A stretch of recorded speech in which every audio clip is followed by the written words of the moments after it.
Hey everyone, George Trombley here from 2018. It is the future. A lot of time has passed since the video we're getting ready to watch, which was filmed originally in 2013, but somehow mysteriously got lost on my computer and never released. Well, it is coming out today, and as I was watching it, I saw me talking about something in Korean, and I would ask you to please be kind because I'm completely wrong in my understanding of Korean at this point. I'd only been studying for about a year or less. I think it was maybe not even 6 months. So I made a mistake. Please forgive me. Also, I feel like I teach Teez Shamal a lot better now. I do nail the right points here. I feel like I'm definitely better now, but I'm pretty good. I'm pretty good for back then. Oh, old George is not too bad. Anyway, I want to wish you guys a happy Thanksgiving. Tomorrow is indeed Thanksgiving here in America. It is November 21st, 2018. The video you're getting ready to watch was shot more than 5 years ago. But I do hope you enjoy it. And listen, I don't say this in any of my videos normally, but please comment. I really do enjoy your comments. If you have further questions on the grammar that we covered, please ask them. I do love this series. And if one of your questions is when will it be coming back, I say, I'd love to bring it back. Maybe we'll bring it back. If you're asking, when is book 4 videos? When are you going to stop doing these old videos and do book 4 videos? I will. Right now I'm working on a revision of book 4. Once I get at least to lesson 2 revised completely, I will make a video for lesson 2. How's that? Is that a good fair trade? When is book 5 coming out? When's book 5 coming out? Book 5 is coming out when it's done. Right now, we just finished up lesson 5 in a book that has maybe 14 lessons. So, it takes time. Kanako, my co-author, has done all of her parts up to 14. Now we go through it together and we revise the written explanations of everything. All of the example sentences are there, all of the reading comprehensions and stuff like that. Then, once we get to the end of that, we got to go back and do all the kanji lessons. And then we got to go back and do all the kanji recognition lessons. For those of you that know book 4, you'll know about those sections. So, I'm sorry, it's taking time. My plan was actually to have it out by Friday. Black Friday was the goal because the last time I released a book was 2 years ago on Black Friday, and I was trying to duplicate that, but it didn't happen. But until it's out, remember, you can get all of the Kindle versions of our books for $9.99 right now. And actually, that's going to always be the price. I'm not going to raise it above that. For the longest time, it'll be that until I make a video in 2025 explaining the price difference from this older video in 2018. Anyway, thanks for watching. Please comment. Please hit that like button. And please, if you're not subscribed, subscribe. I really appreciate. One of my Korean YouTubers that I watch says, your subscription means the world to me. And I do. And your upvotes, hitting that like button and hitting the comments, I do check every day once I release these videos. So sorry for the long introduction. Now here we are. Ask a Teacher number 102. The main topic being keredemo, kara, and noni. How are they different? Enjoy. Bye-bye.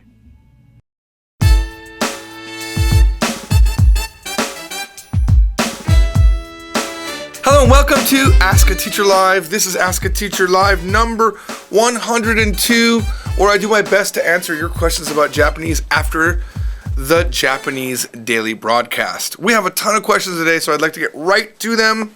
We're going to blow right through these and just lay down some knowledge about Japanese. First question is a really, really good question. I like it a lot. It's from Mimi-chan, and she says, what does it mean to be fluent? Wow. Oh, that is just too hot. Really, it's just too hot. I burned my tongue again. You think I would have learned my lesson the first 3 times I sipped it, but no. It's a good question. When you're learning a language, what does it mean? Like, people always say, when I'm fluent. What does it mean? It's some sort of nebulous thing that you don't know. Well, I did talk about this in a little show called Yes Japan Daily about 115 episodes back. It's called When Will I Be Fluent? I believe it was number 5.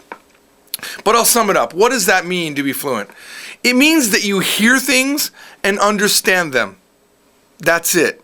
Will you know everything? No, absolutely not. Even I get lost sometimes in Japanese. Not lost, but maybe I'm not understanding the topic completely, right? Now, we talked about this in the Yes Japan Daily number 5, but there are pockets of fluency. You get good in certain areas. It doesn't happen equally across every topic in the language. So, for example, if you're a World of Warcraft player and you're on the Japanese server, and by the way, for the record, I don't play World of Warcraft, and I'm not even sure if there is a Japanese server, but let's say you're playing a game and you play it on the Asian server and you're talking with Japanese people all the time. Well, maybe you get fluent in all of the words related to that game, but yet you couldn't say that you like cats and dogs, or you couldn't talk about food. So in a good scenario, you actually learn a bunch of things, you learn a lot of words, and you raise your level of fluency across a wide spectrum of topics over time. Now, I remember, this is a weird thing, but I remember the first moment of fluency in my entire Japanese learning career. And it is a career, Mimi. You're young, but in 5 years, you'll still be learning some Japanese. You'll be really good if you stick at it. If you literally every day keep doing it at least 3 times a week, 4 times a week, and don't fall back to the, I haven't studied for 4 years type of a thing. If you keep doing it, you'll be really good, but you'll still be learning. But when I was, I'm going to say 15-ish, I'd been in Japan for 3 years, and I lived near a hot springs, and I used to ride my bicycle up to the hot bath, and I would go in, it was like 200 yen or something like that. It was one of my favorite things to do. I'd do my hot bath, and then I'd come out and I'd buy some ice. They call it ice, right? Ice cream. But it was literally ice with some coloring in it. You know, it was like a 50, and had a little spot of cream on the top. It was really great. It was like 50 yen, and I'd get it, and I would sit there in my yukata, my robe, or whatever thing that they provided me there, and I would watch TV. And there was a TV show on that I thought was interesting. And I said to the girl next to me, I don't remember exactly what I said, but it was something like, この番組は何ですか? What is this show? And she said to me, わからない. And I was like, そうですか. That was it. That alone, that little small thing, for me was a moment of fluency. Because I had a conversation without thought. And I really believe that once you're not thinking so much, and you're pumping out some sentences, I would say that's a level of fluency. And I'm getting there with Korean. There are some things that I say without thinking anymore.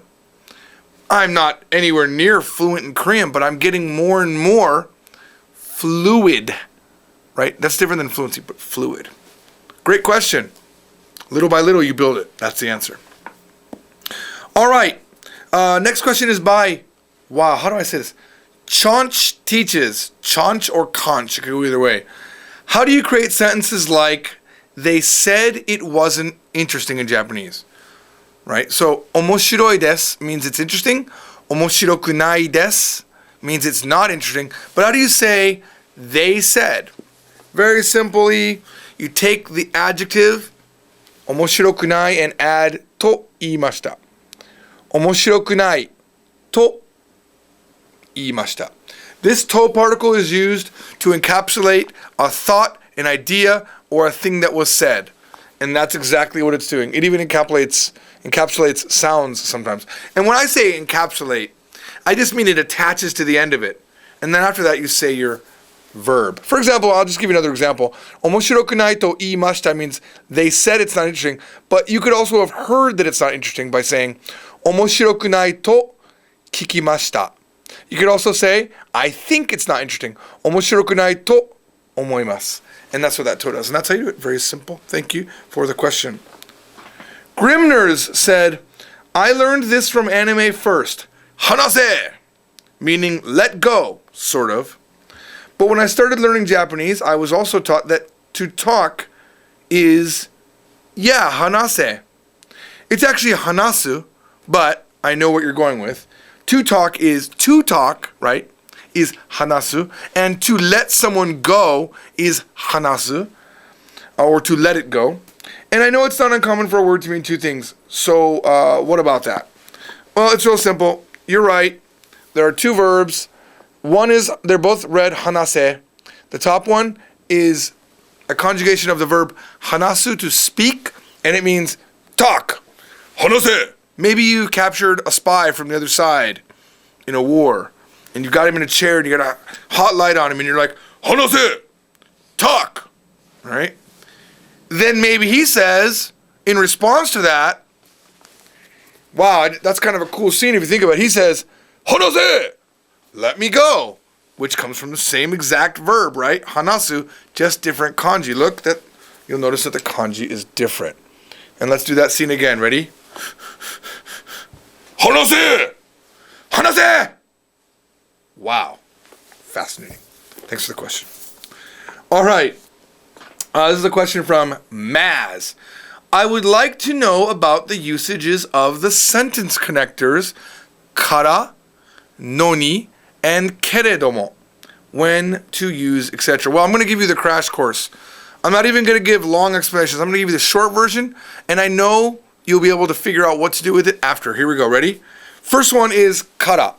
Iku kara, because I'm going. And let's just add a little sentence after that, because these are like sentence connectors, all right? I mean, you can connect something after that. So let's just say, I have no money. Iku kara okane ga nai. Because I'm going, I have no money. That's what that would be. Because I will go or because I'm going, I have no money. So that's because with kara. What about noni? Noni means even though. Iku noni. Even though I'm going to go, or even though I go, or even though I will go. Iku no ni okane ga nai. Even though I'm going, I have no money. Iku no ni okane ga nai. That would be a problem, right? Gosh, even though I'm going, I have no money. It's one thing to not have money because you're not going, but even though you're going, you have no money. That could be an issue.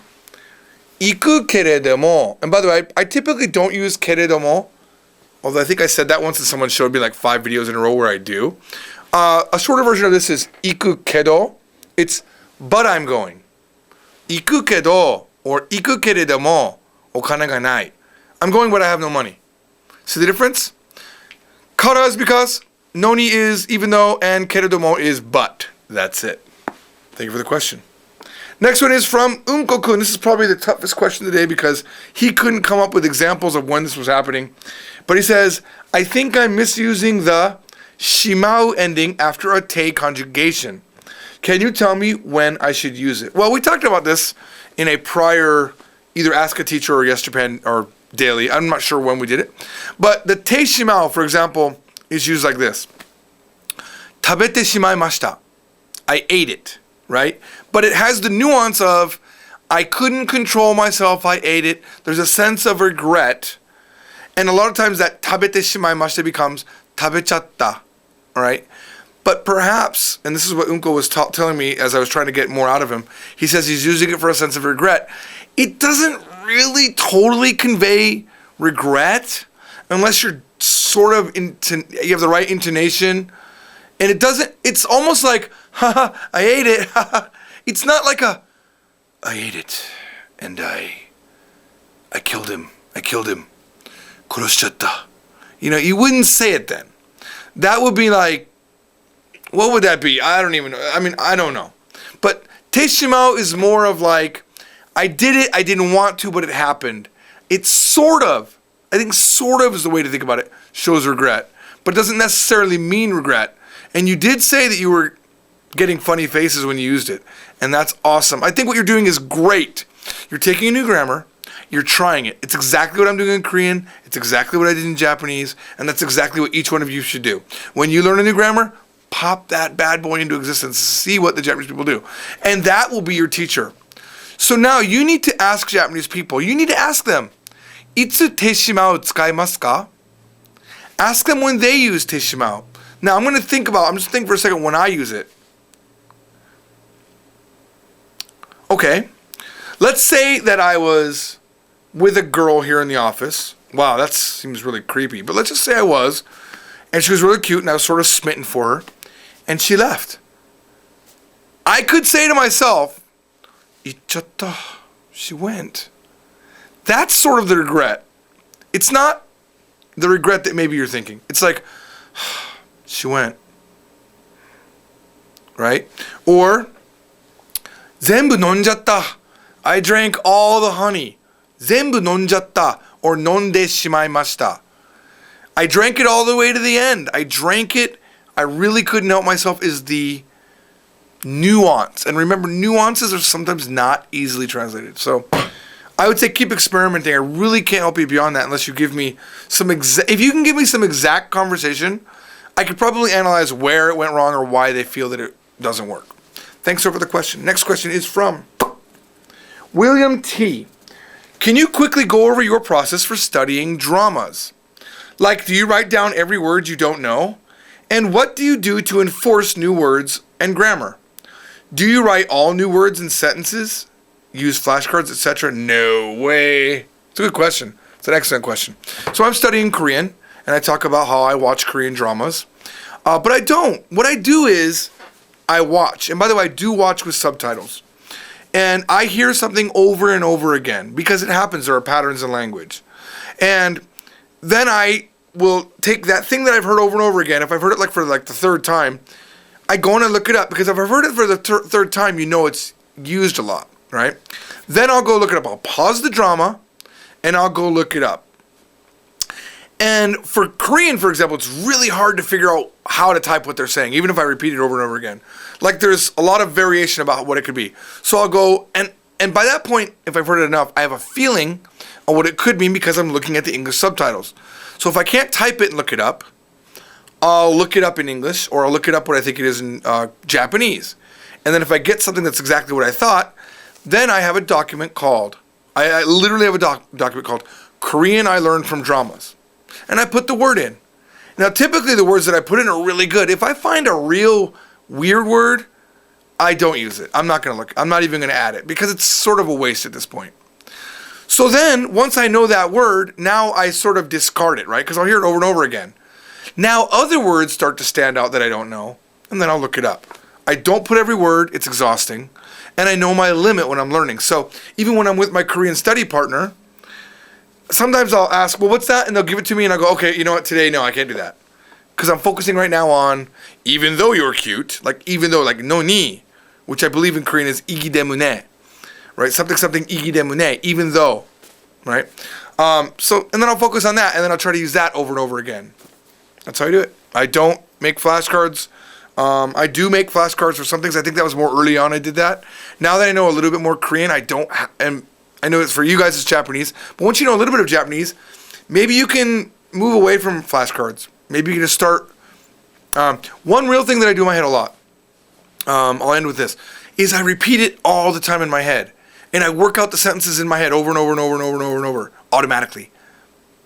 And because I have a pattern of doing that, my brain knows that that's what I do. So if I go to bed, for example, yesterday, I watched an 1 and 5 minute video. I think it's called Secret Golden Ball or something like that. It's a variety show, but the Girls' Generation group was on there, and they're all super cute. So I was really intently watching, and this is what I was doing with my friend who studies Korean. I was just typing in bad English, bad Roman lettering. Oh, she just said this, it must mean this. Oh, she said this, it must mean this. I wasn't even looking it up. It was a very casual watch. I didn't write anything in my document of things that I learned, but I plan on watching it again because it was enjoyable and they were cute. So it's casual. All right, thanks for the question. Whew, it's time for some very hot water and honey.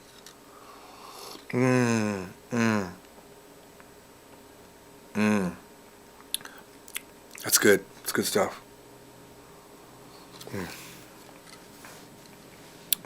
Oishii to omoimasu. I think it's delicious. Oishii to kikimashita. I heard it's delicious. Oishii to iimashita. They said it's delicious. And I said it's delicious. Yeah, 美味しいと言いたいけど、そんなに美味しくないです. I want to say it's delicious, but it's not that delicious. Once you know a basic grammar, you expand it to the complicated grammar. Next question is from Mad Monkey. When leering, I think he meant learning. When learning Japanese for the first time, where should you start? If you know nothing, learn how to say these things. This is where I would start right here. It's a dog. It's not a dog. It's a cat. Is it a cat? Yes, it's a cat. No, it's not a cat. That's what you should learn. Was it a dog? Yes, it was a dog. Those are all in lesson 1 of my book. And every book series from now on, from the From Zero Company, which is what the name of the company will become, we'll start with that lesson because that's what you need in every language. For example, in Hindi, they have a noun. I think it's hona is the noun, and that's their des noun, or verb, sorry. That's their des verb. And then they use that, they conjugate that into he. So for example, in Japanese you have pen des, it's a pen. You can say pen he, it's a pen. So I like to learn that first. Then how do you say it's not a pen? How do you say it was a pen? And then from there you learn the other ways to do it. And by the way, if you're looking to learn Hindi, it didn't seem that hard. I had a Hindi friend here, an Indian friend here, and she was teaching me things, and I was grasping it. So if you start with, when you learn Japanese, always learn the basic of the basic and move forward. Think about like the See Dick Run book or See Jane Run. I don't know what the name of the series is, but it's like children level Japanese and start building on top of that. That's what you do. And if you want to know, by the way, you could theoretically just join the website or buy the book, because that's exactly how I teach it, from the beginning, assuming you know nothing, all the way up. Thanks for the question. Next question is from, and I believe this is the last question. No, it's not. We have two more after this. This question is from Overtoad202. He says, do you have to use he says markers. I don't want to use that word. Question marks and periods and commas, okay, in Japanese, and I can't think of what those are actually called. Who can help me out with that in the chat room? What is that called? Not quotation marks, phonetic marks? What is that called? Periods and punctuation. Thank you. Oh gosh, thank you. Do I have to use punctuation? And he wrote the English question mark and the English comma and the English period. What I mean is what we use in America, right? Japanese people have corrected me on this, but I didn't think it was necessary. All right. Yes, you do have to use them, but you have to use the Japanese versions of them. You do need commas, you do need periods, and in some cases you do need question marks. And this is what they are. This is the Japanese period. It's this little circle thing. And this is the comma. Now, American comma is this little dot that goes down, but Japanese comma is this slanted thing, and the question mark. So, when I used to teach a long time ago, the 2006 version of Japanese from Zero said you don't use the question mark in Japanese. I mean, you use period, you use commas, but you don't use the question mark. Well, then a very thoughtful student asked me, hey, but in Japan, on the train, I see question marks after a ka statement. Excuse me, that honey is coming back up. Now, in the book, we did teach that for informal things, you can use a question mark. For example, iku no, question mark, are you going? Because you kind of need it. You don't know if it's a question or not. But ikimasu ka, you really don't need it because the ka makes it a question. So in our book, we said you don't need it. But then in ads on the train and in magazines, you would see ikimasu ka with a question mark. And initially I thought, well, that's just to make sure that they're reading it like a question. But then I saw it all over the place and I realized, you know what? English influence is obviously big in Japan, so you need the question mark. So you will need it. And I would say it's not wrong to use it. Now, you don't always need it for the cause. I don't use it when I'm writing emails to business people. I almost feel like when you add a question mark after a ka, it's like an intonation. It's almost like saying, are you going? Instead of, are you going? Ikimasu ka? Ikimasu ka? It feels a little bit more question-like.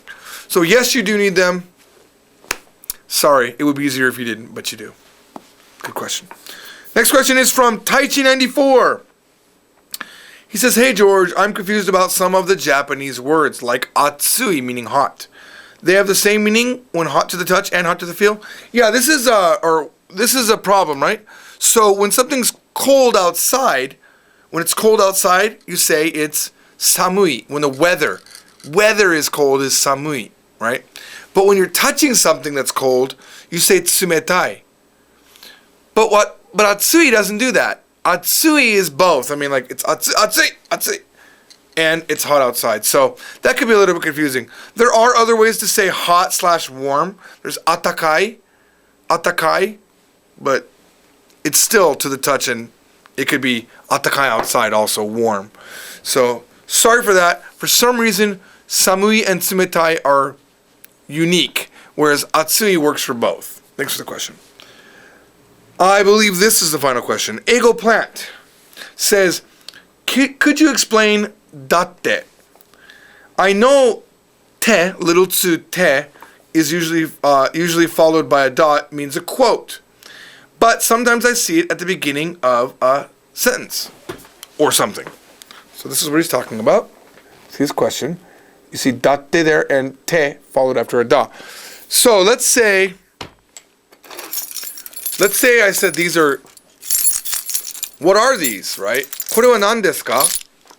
My friend says, 鍵です. They're keys. And my friend didn't hear the answer. So he says, なんだって? What did he say they are? なんだって? And then I go, 鍵だって. 鍵だって. He said they're keys. 鍵だって. That's short for と言いました, by the way. と言いました. The te, without the verb after it. But the da is used because you're using a noun. When you're saying it's a noun, you take the des and you shorten it to the da form.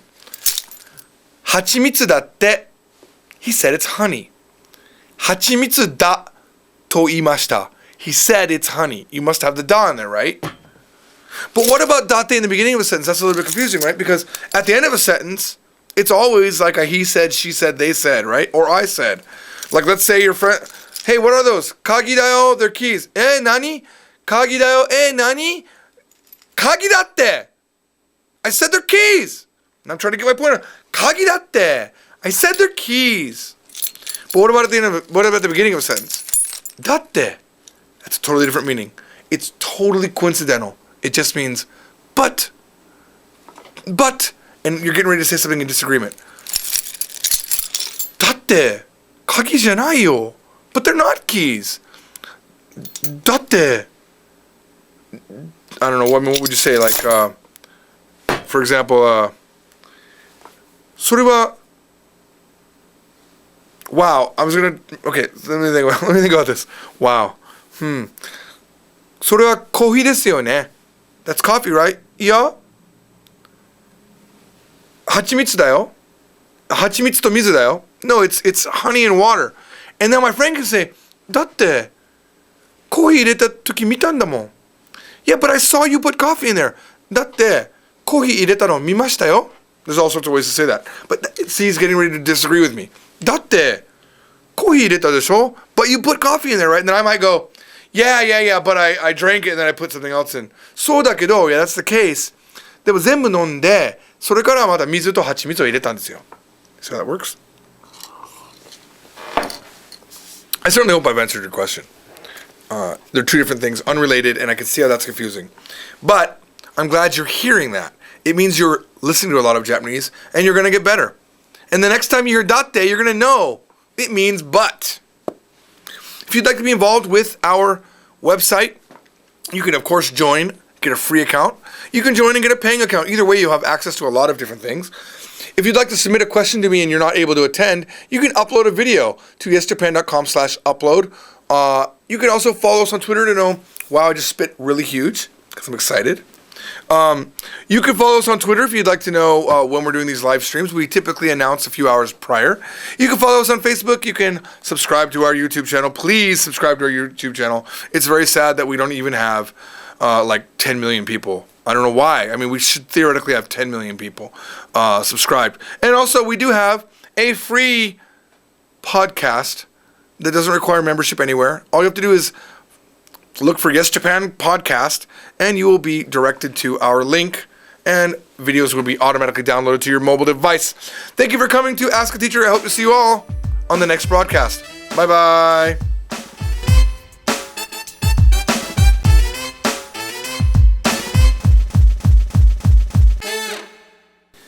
My tongue is very pained right now. All right.